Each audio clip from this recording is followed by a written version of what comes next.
Vandeham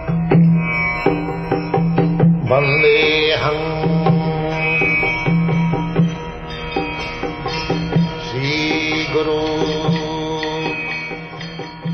The following is a class on the Bhagavad Gita as it is, 15th chapter, text number 1, given by His Divine Grace, A.C. Bhaktivedanta Swami Prabhupada, recorded on the 26th of February, 1974, in Calcutta, India. Sri Rupam Chakrajatam. Translation.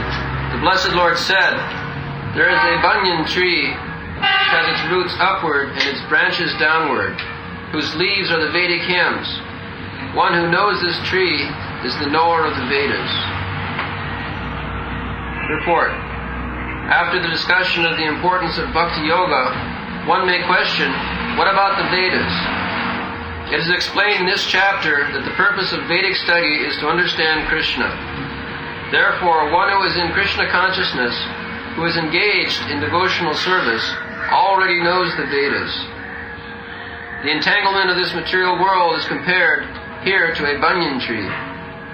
For one who is engaged in fruitive activities, there is no end to the banyan tree. He wanders from one branch to another, to another, to another. The tree of this material world has no end. For one who is attached to this tree, there is no possibility of liberation. The Vedic hymns, meant for elevating oneself, are called the leaves of this tree. This tree's roots grow upward because they begin from where Brahma is located, the topmost planet of this universe. If one can understand this indestructible tree of illusion, then one can get out of it. This process of extrication should be understood. In the previous chapters, it has been explained that there are many processes by which to get out of the material entanglement. And up to the 13th chapter, we have seen that devotional service to the Supreme Lord is the best way. Now the basic principle of devotional service is detachment from material activities and attachment to the transcendental service of the Lord. The process of breaking attachment to the material world is discussed in the beginning of this chapter. The root of this material existence grows upward. This means that it begins from the total material substance, from the topmost planet of the universe. From there, the whole universe is expanded, with so many branches representing the various planetary systems. The fruits represent the results of the living entity's activities, namely religion, economic development, sense gratification, and liberation. Now there is no ready experience in this world of a tree situated with its branches down and its roots up. But there is such a thing. That tree can be found beside a reservoir of water. We can see that the trees on the bank reflect upon the water with their branches down and their roots up. In other words, the tree of this material world is only a reflection of the real tree of the spiritual world.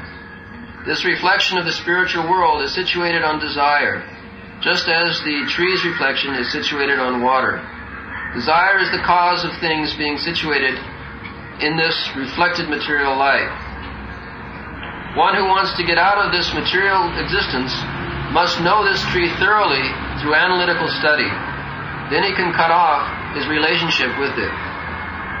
This tree, being the reflection of the real tree, is an exact replica. Everything is there in the spiritual world. The impersonalists take Brahma to be the root of this material tree, and from the root, according to the Sankhya philosophy, come Prakriti, Purusha, and then the three gunas, then the 5 gross material elements, the Pancha Mahabhuta, then the 10 senses, Dashindriya, mind, etc. In this way, they divide up the whole material world. If Brahma is the center of all manifestations, then this material world is a manifestation of the center by 180 degrees, and the other 180 degrees constitute the spiritual world. The material world is the perverted reflection, so the spiritual world must have the same variegatedness, but in reality.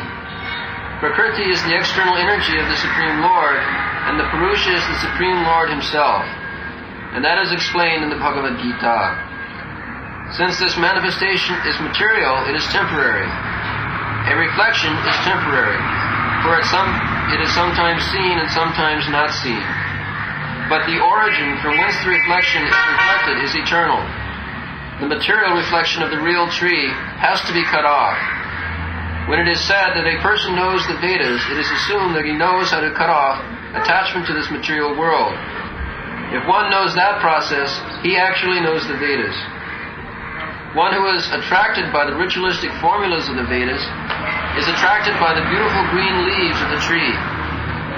He does not exactly know the purpose of the Vedas. The purpose of the Vedas, as disclosed by the personality of Godhead himself, is to cut down this reflected tree and attain the real tree of the spiritual world.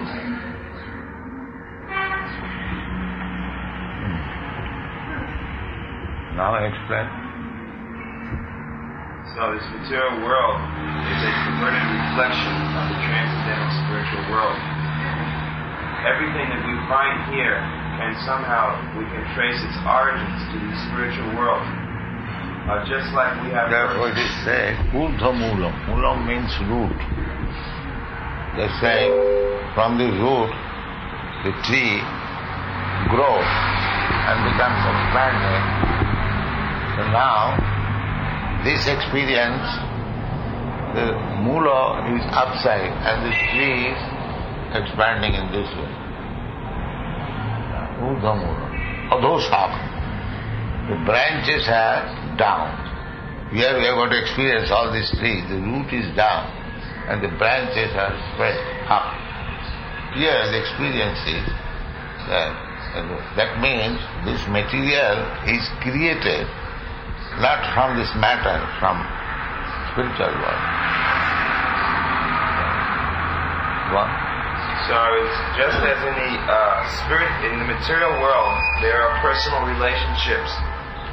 Just like everyone is trying to make friends, has families. Urdhva moolam. Just like if you have to keep yourself with legs above and head down, somebody keep you like this, how long you feel comfortable? If somebody takes your legs and catches you and your head down, then it is not very comfortable. So this whole material world is like that. Urdhva moolam. The moolam should have went down, but it is up. Therefore it is discomfortable. And another explanation is, it is perverted reflection. We have got experience of the Urdhva moolam. I think I have explained that a tree on the bank of a river or the bank of a pond, the tree is standing, but the reflection you will find that the same tree has become Urdhva moolam and Adhoshaka. So by this statement, Krishna says that this is not real. That reflection in the water of the tree is not real. Real tree is up. Similarly, real enjoyment, their varieties, everything is in the spiritual world. It is simply reflection. It is not fact. Therefore, our enjoyment here is called maya, illusion. So in later slokas, Krishna has described how to get out of this Maya reflection and go to the real tree. That has been described. What is that? Macmillan Company, the trades manager, statistics. They have said that our Bhagavad Gita sale is increasing, other Bhagavad Gita decreasing. In America also they are seriously studying how this movement is being spread so quickly. People ask me also how it is wonderfully increasing. And because there is no adulteration before the public. And that's a fact. If you don't accept this Krishna consciousness movement, you'll never be happy. This is fact. Everything is there. Social, political, economical, philosophical, religious, all perfect knowledge. So, what is to be done next? Prasadam.